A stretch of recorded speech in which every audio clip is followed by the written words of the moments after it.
Hey, what's going on guys? Rome Gaming here, back into the video. Today's episode, we're going to be taking a look at Retribution Paladin. This is going to be our Season 4 Mythic Plus guide for Dragonflight.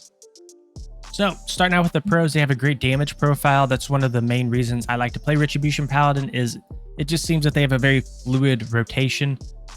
You can spec into straight damage, you can spec into straight AoE damage. Their talents kind of let you go whichever directions you want to go, and they excel pretty well at both. They also have insanely good defensives, right? We have like Lay on Hands, Blessing of Sacrifice. We have a Bop, we got Bubble. We just have so many things to keep us alive. And especially early in the season when there's a lot of heal checks going out, really good to have a spec that has a ton of defensives. Then that kind of does bring us into off healing. Off healing is kind of a form of defensive, but you can off heal other party members through things like Word of Glory, Lay on Hands, etc., to kind of keep them alive if they are taking a high percentage of damage themselves. All right, then we also have Battle Res, which is really nice. You want to bring at least one of these in every comp. We have General Good Utility. We kind of talked about that already. Their utility is going to come more in defensives, off healing, rather than things like mob control. Now, they do have some mob control, but you're going to see more value out of a Ret Paladin just through raw survivability. And then down here at the very bottom, we have Pug King. So if you're new to the game, PUG stands for Pickup Group, and this basically means that this is going to be one of the best specs in the game to pick up for beginner players. When you have a spec that does this amount of damage, they are this easy to play. They're not they're not the easiest spec in the game to play, but they are one of the easier specs in my opinion, and they just have insane survivability, insane numbers. It's just going to make them a very beginner-friendly spec to play. And just kind of on top of that, you know, we did see Ret Paladins earlier in the season. I'm not sure how they're performing as of today, but the first few weeks of the season, Ret Pallies were at the absolute top of the Raider.io leaderboards. So Ret Pallies really strong right now. It'll be interesting to see what happens as the season goes on, but just know that at the start of seasons, Ret Pallies are always going to be some of the strongest. So if you're pushing keys early, Ret Pallies probably going to be one of the better specs to play. Going into cons here real quick. So their single target can be weaker, and the reason for this is because our talent trees kind of force us to spec into one. They kind of force us to spec into single target damage, but it forces us to spec into AoE damage. So that's kind of one of the cons they have going on. They also don't bring a class buff. Now they do bring auras, but auras are not going to be as strong as class buffs like Mark of the Wild, a priest buff, a mage buff. And then the final con here is their mobility. They're kind of slow, they're kind of tanky, you know.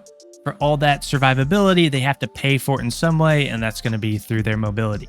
All right, so a quick overview of the spec. We're a melee-based spec, right? You pick up an axe, you pick up a sword, and you go fight. All right, we don't have any sword. We do have some ranged abilities, especially like off healing, but for the most part, we're a melee-based spec. Then we also use Holy Power for spenders, so we'll talk about this a little bit more later in the guide, but basically, you build up Holy Power charges and you spend them on stronger hitting abilities. So we will talk about this a little bit later in the guide.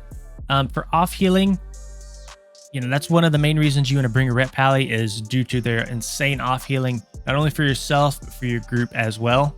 We have Lay on Hands, we have Flash of Lights, we have Word of Glories. We just have a lot of things that can kind of help keep our party members alive. We have very high burst damage, which is going to be good for lower keys. And again, at the start of seasons where burst damage is kind of king.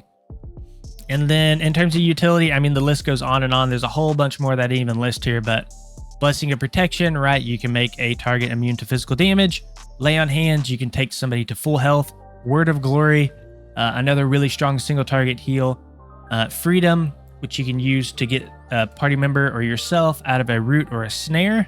We have Cleanse, which is going to be really good for something like Afflicted Week. You can help your healer take out one of those afflicted mobs. We have auras. We have Devotion Aura, Retribution Aura. Depending on what you want from there. If you want a little bit more tankiness, you can run Devotion Aura. And then we have Battle Res, which I believe Battle Res was added in Dragonflight. Correct me if I'm wrong there, but it was recently added. And I think it's overall done really well for the spec. All right, so taking a quick look at our tier set here. So our 2 set, Expurgation lasts an additional 3 seconds. It deals 30% increased damage. So what is Expurgation? You kind of see here at the bottom. Your Blade of Justice causes the target to burn for X amount of attack power as damage over 6 seconds. So our 2-piece is just basically adding an additional 3 seconds to that. It's buffing its damage by an additional 30%. Then taking a look at the second portion of our 2-set, so casting Judgment or Divine Toll on a target with Expurgation causes Wrathful Sanction. So if you have Expurgation on them already, and then you cast Divine Toll or Judgment, you're gonna get this Wrathful Sanction buff, and what it does is it damages the target for a large amount of holy damage, and then it will resonate half of that amount up to 4 nearby enemies. So as you get more gear, this will kind of scale up the more powerful your character gets. And going into our 4-set here, Wrathful Sanction grants you Echoes of Wrath. So you can kind of see we got this sort of chain reaction going on between Expurgation, Wrathful Sanction, then that gives you Echoes of Wrath, causing your next Final Verdict or Divine Storm. So this is really important, right? Because Divine Storm is going to be more for AoE. Final Verdict is going to be more for single target damage. So you can kind of see in our 4-set here, it has a good way to work with both. So if you're a raider, you're going to want to see buffs to Final Verdict. If you're a Mythic Plus player, you're going to want to see more buffs to Divine Storm. It's handling both. That's really nice, because on some specs in the past, we've not seen this, right? We've seen specs that really cater towards single target, some tier sets that really cater towards AoE, and for some reason, they didn't add the balance between different types of content. So it's really nice to see that we have this in our 4-set. But just to continue on here, so Echoes of Wrath will cause your next Final Verdict or Divine Storm to deal damage a second time at 25% effectiveness. So basically what's going to be happening here is Final Verdict is going to proc twice. The second proc is going to be 25% effectiveness. Same with Divine Storm. And this will not consume our Greater Judgment effect. And if you're not sure what Greater Judgment is, basically it's just going to make our next Holy Power Spender do increased damage. And we haven't really gotten into Holy Power Spenders yet, but we will here shortly. All right, let's go ahead and look at some of the stats. So let's start with Critical Strike here. So Critical Strike increases the chance to deal damage and healing done. So the downside of crit for us is Hammer of Wrath is always going to crit with our Vengeful Wrath. So this does kind of hurt the value of Critical Strike a bit. That doesn't mean to say it's bad. It's still really strong, but that does kind of hurt the value of it. Now, the reason versatility is going to be a little bit stronger is because this is going to increase the damage and reduce damage taken for pretty much all of our abilities and our character. So this is probably the most boring stat, unfortunately, but it's really good for like higher Mythic Plus content where that flat damage reduction and damage buff is going to be very reliable. It's simple. It scales well with Ret. We don't have any like talents or anything that go against stacking versatility, unlike Critical Strike like we just discussed with Hammer of Wrath. So overall, versatility is probably just going to be the main stat that you're looking for. Up to 30%. After 30%, you do start to see diminishing returns on all your secondary stats. So make sure you're not going too far over that 30%. Okay, going into Haste here. Haste is going to reduce the global cooldown of our abilities, and it's going to let us cast more frequently. Typically, you see Haste more prevalent on like Rotten Dot type specs, something like Boomkin or Affliction Warlock, and not bursty specs like our Retribution Paladin. And then finally at the very bottom, we have our Mastery Hand of Light. So you can kind of see it down here at the bottom, increases holy damage done by 8%. So this is basically going to be buffing all of our natural damage. So the downside of this is with physical damage procs or, trinkets that have physical damage procs, they don't scale with holy damage. So that makes the value kind of fall off a bit for Mastery. All right, let's talk about general gameplay now. So our gameplay is going to be based on Holy Power, which you can have anywhere from 0 to 5. So you have two things, right? You have the generators right here, and then you have the spenders right here. So a little bit self-explanatory here, but generators will generate the Holy Power, and then spenders will spend the Holy Power. So these are going to be your more hard-hitting abilities down here. And not to say that these aren't hard-hitting abilities like Divine Toll and Wake of Ashes. They are strong abilities, but they have a large cooldown behind them. So for the most part, most of your damage is going to be coming from spenders. So going over the generators, we have Crusader Strike, Blade of Justice, Judgment, Hammer of Wrath, Wake of Ashes, and Divine Toll. So one thing specific about Judgment that's really important is it will leave a debuff on that target that you hit that will buff your next Holy Power Spender. So this is that Greater Judgment that we were talking about from earlier. So you want to make sure that you're weaving in Judgments as much as you can to make sure that you're buffing your next Holy Power Spender down here. And then your spenders are going to be Templar's Verdict, Divine Storm, and Word of Glory. And I guess the basic idea here is you want to be building up your holy power to 5 charges and then spending them. So to kind of take all this and put it down simply, build up to max charges, then spend them. All right, then spell priority. So my quick disclaimer here, this is going to be kind of like for rotation. It's based on our priority list. So rotations change all the times depending on your unique and specific situation. So by blindly following a rotation of any sort, outside of something like, of course, an opener, is going to be gimping yourself. So I don't really ever give out a hard rotation list, but instead I do a priority list of what you should be focusing on given your unique situation. So to kind of break all this up, Ret Paladin kind of works by lining up your cooldowns as best as you possibly can, then sending the damage while your cooldowns are active. So the more cooldowns that you can align together, the better off you'll be. And while those cooldowns are up and you're consuming them, that's when you want to be trying to pump out as much damage as you possibly can. So major cooldowns are going to be things like Avenging Wrath here. We have Wake of the Ashes. We have Final Reckoning as well. And then we also have a Divine Toll here at number 6.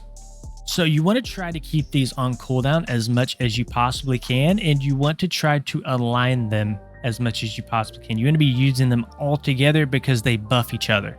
So if you're not running Avenging Wrath and you're running Crusade, it's going to be a little bit better for you because all your 1-minute cooldowns are going to kind of line up, right?